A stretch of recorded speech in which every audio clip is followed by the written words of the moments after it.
Hello, my name is Terri Saunders. I'm host and producer of the show Treasure Expeditions. On this episode of Treasure Expeditions, I stop in to a local shop to see what a gold ring is worth.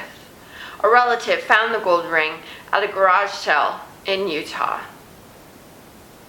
I stopped into a shop located in the Encore building called Urban Gold Miners AU to speak to President Dayton Nooner. And I'm the president of Urban Gold Miners AU, a coin and jewelry shop located in Castle Rock, Colorado. Nooner talks about the ways people acquire valuable objects. A lot of people, they inherit, coins and jewelry from their relatives who might have passed away, or a grandparent who had passed away.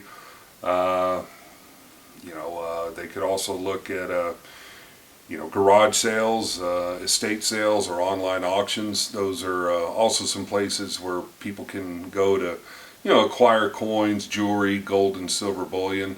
But a lot of people have collections of their own from when they were children, or collections that were given to them from a relative that might have passed away or just doesn't want them anymore. Nooner talks about popular items. I see a lot of scrap gold, a lot of scrap silver jewelry items. A lot of people come in with, like I've said before, from coin collections that they've inherited or were given that they really don't want anymore. Perhaps they're just not coin collectors, or they don't have a real interest in the coins, and they want to rather have liquidate them for cash. Nooner says there are markings to look for. What indicates, always look for a stamp. Look for a 10K, a 14K, an 18K stamp. That would indicate 10, 14, 18 karat. Usually items that are have some gold in them carry a stamp like that on them. But sometimes gold items aren't stamped. I do see 14, 18 karat gold items come into my store that aren't stamped, and I have to test them to verify how much gold is in those items. But generally, if you see, look for a 10K, 14K, 18K, that would indicate, that you have a gold item on hand. Nooner talks about other markings. Look for, an item that's sterling will be stamped sterling, or will have 925. 925 being 92.5% silver, which is, sterling silver is 92.5%. So look for sterling, or look for a 925 stamp to indicate that it is sterling as well. Nooner says there are certain shops where you may be able to obtain the most money when selling items. I'm a little bit hesitant to talk about my competitors. Certainly don't want to badmouth anyone, but the feedback that I get is that I pay for gold and silver items, and coins, regular U.S. coins and currency as well, is I pay way better than pawn shops, and significantly, or way better than pawn shops, and most of the time better than regular jewelry stores. There are other options for selling. Some people have success trying to sell them online through the various online, buying forums, Craigslist, eBay. It is sometimes time consuming. You got to worry about shipping. Sometimes, you get what you want. Sometimes you don't. But coming to someone like me, someone who specializes in gold and silver bullion, we offer as good a price as anyone in the metro area, and we can pay cash on the spot, and it avoids a customer having to take a lot of time on their own trying to sell their item. They can come straight to us, get top dollar, and be paid cash on the spot. Nooner talks about what's in the shop. I do deal in antiques on a limited basis. As you can imagine, antiques, some of them are quite big. You need a place to store them, so right now I'm a little bit space limited. I do deal in antiques. Right now, my sweet spot, if you will, is gold and silver coins, U.S. coins currency, gold, silver jewelry, and watches. But as you can see, I do have some antiques. I don't have many antiques in here. But as time allows, I will deal in antiques, old antique furniture, antique clocks, things of that nature, as well as sports memorabilia and exquisite rugs. Nooner offers advice. Advice for prospectors is educate yourself. Read online articles about gold and silver bullion, the different types of gold and silver bullion that are out there. Take a moment to, learn a little bit about all the different U.S. coins and currency that have been produced. There's a lot of different coins and currency out there. Becoming a little more educated on that will help you understand what's out there. Find some good auction houses where you can see a lot of different items that are going up for auction, and you can kind of see what items are going for, so you don't overpay in your own dealings, and keep your eye out for try to find forums that advertise estate sales or garage sales. So once you do educate yourself, you kind of know where to go, because a lot of estate sales, a lot of garage sales carry gold and silver items. Nooner explains the downfalls of auctions.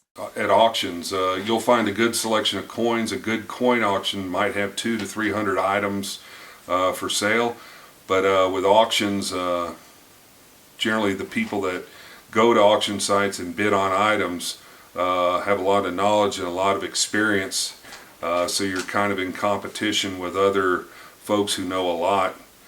So sometimes you'll find deals, but most of the time you're going to have to pay pretty close to what we call fair market value for those items.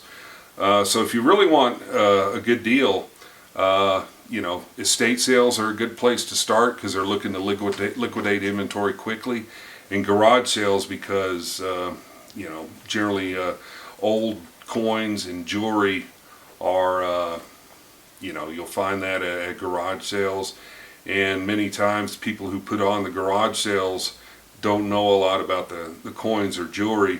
So I'm not saying to go in there and try to lowball anyone or try to use dicey tactics to get something extremely cheap, but garage sales tend to be a good way to acquire items at a decent price.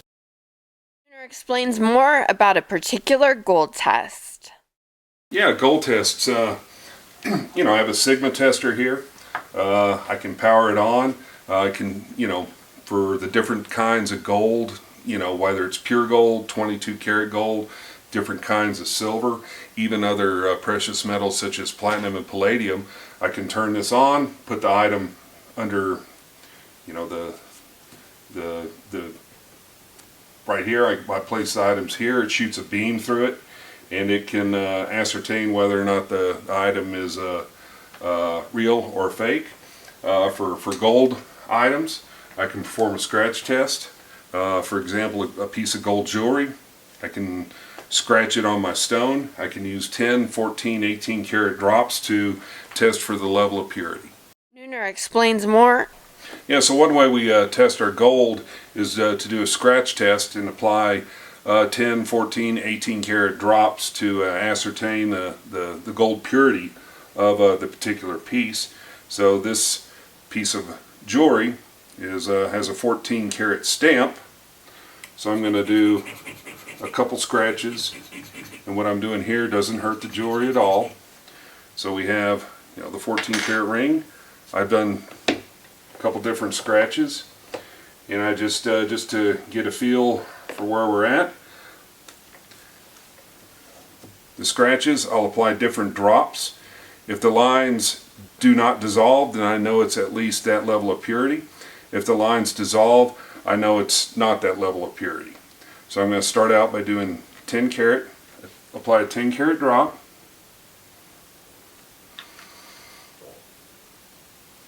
I usually go one below and one above what's represented on the stamp. So it looks good for 10 karat. The lines did not dissolve. So I apply 14 karat drops.